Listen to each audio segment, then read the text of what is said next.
Today we're discussing the future of the energy bills for millions of Dutch households. A future that, if this cabinet continues down its current path, unfortunately doesn't look very bright. CE Delft states government policy will increase household gas bills by many euros by 2030 in the low-price scenario. Who pays?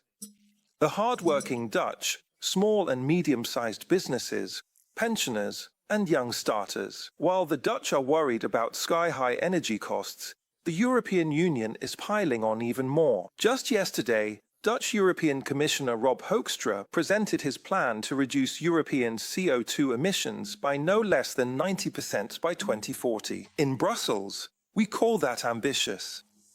Let's call a spade a spade. This isn't ambitious, it's unaffordable and unachievable.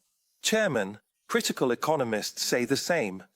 Energy experts, ordinary citizens who have to choose every month between eating, housing, or heating. It's not just unachievable and unaffordable. Above all, Chairman, it's completely unnecessary. The obsession with CO2 is based on the assumption that current climate change is caused by human CO2 emissions, and that it is also unique in history. CO2 is an essential nutrient for plants. Chairman, we do see a correlation between higher CO2 levels and higher temperatures. But cause and effect are not clear. Warming oceans retain less CO2. That escapes into the air, where the concentration rises. A higher CO2 level could very well be the result of rising temperatures, and not the other way around. Moreover, Chairman, the climate has been changing for as long as the Earth has existed. Following the orbit around the Sun and the tilt of the Earth's axis, cycles that span 10,000 years and determine the coming and going of ice ages. There are also cycles on a smaller scale. There is no evidence that the warming of the last 150 years deviates in a worrying way from the normal variation of the past hundreds of thousands of years. The same goes for the assumption that there has been an increase in extreme weather events. In a debate I had with the minister about this last November, I challenged this assumption, referring to the latest IPCC report, to be precise, to page 1585, where it clearly states that there is no evidence for an increase in the number of hurricanes, and to page 1569, where the IPCC writes that there is no increase in the number of floods. Yes, now, the climate policy was brought up by another party, CO2 reduction. I would like to ask the Minister about this, as I just had a bit of a debate with Mr. de Groot about it.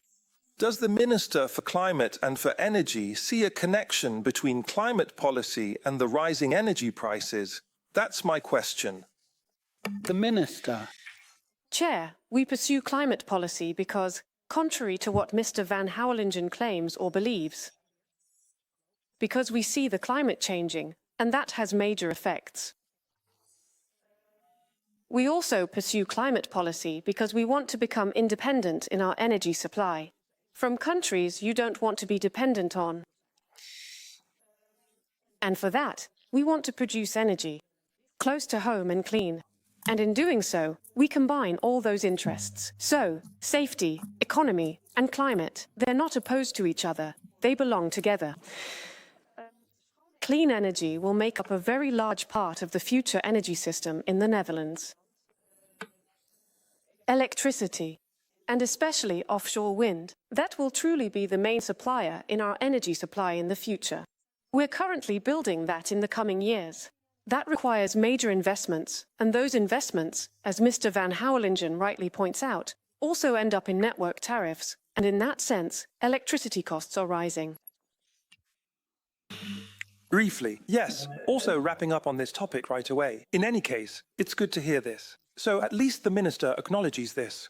There was just a discussion about this with the VVD as well, so apparently it's not clear to everyone that there is at least a connection.